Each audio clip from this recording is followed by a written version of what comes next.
My son was severely sick, and I didn't know his diagnosis till he was 4. And do I wish I had it sooner? Yeah, I probably would have taken 20-some surgeries and turned it into 2. And it's just not what happened. What I didn't realize is that the diagnosis is really for the medical profession. Is a child stable? Seizures, nutrition, intake, all of that kind of thing, hydration, breathe, neuromuscular. That has to be done. And on the first one to refer out, I look at structure for movement and where the child is. One of the things that I look at are first tonus.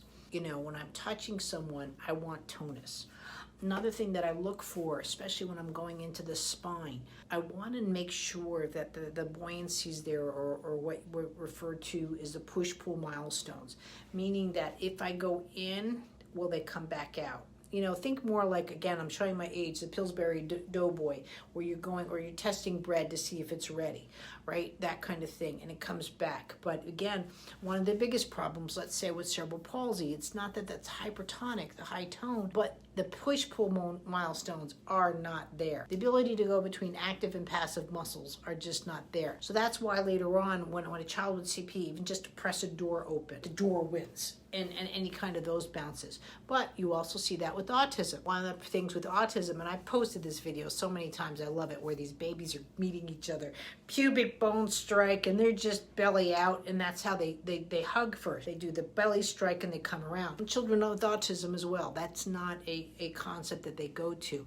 So you'll see a child with autism go more to furniture. We see the spinning of the chairs and so forth. It might be a stim, but really the instability of even just interacting with another human movements. No difference than if you and I were dancing together. If you dance and you want to come into me, that doesn't mean you and I are good dancers, but we have that connection, right? That pull that goes into Newton's law with like attracts like, that dance binding and so forth. Now, if you're drunk or inebriated, you're going to not bind with me. You're going to go away from me. So much so, even if you have cancer or a stroke, you'll start to see again those kind of similar movements, right? In just everyday movements, right? Cancer is non-rotation. I can pretty much tell if it's cancer in your system, but I know when to at that point to send you to the doctor. Diane will be the first one to tell you that. I've saved more people in her family, man, and she still doesn't listen to me. Again, yes, I've sent people, more so adults, to the hospital. I talked about the one story where I held a boy's head who was 5.5 months old, and I said, you have a right to be concerned, but it's not CP, or, you know, oh yes, it's CP, epilepsy, you know, that's, well, they read the MRI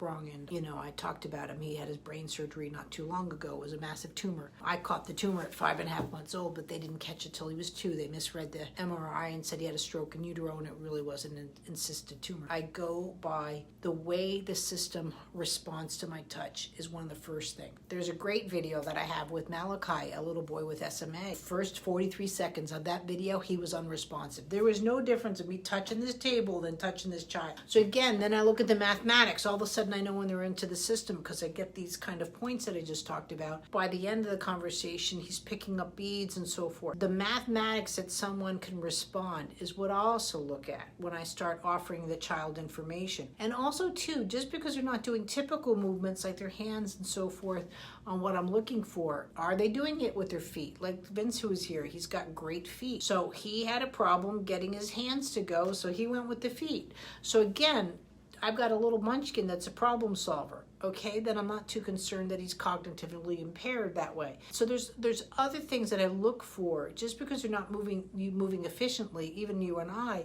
are they willing to change? But when you're working with somebody, those are the things to start looking for. You're looking at somebody or working with them. I'm not looking what's wrong with them. I'm looking at the way they want to respond with me. Just like if I'm talking to you right in here. Are you leaving me comments? Are you talking to me? Are you, when I ask for video, are you giving it to me?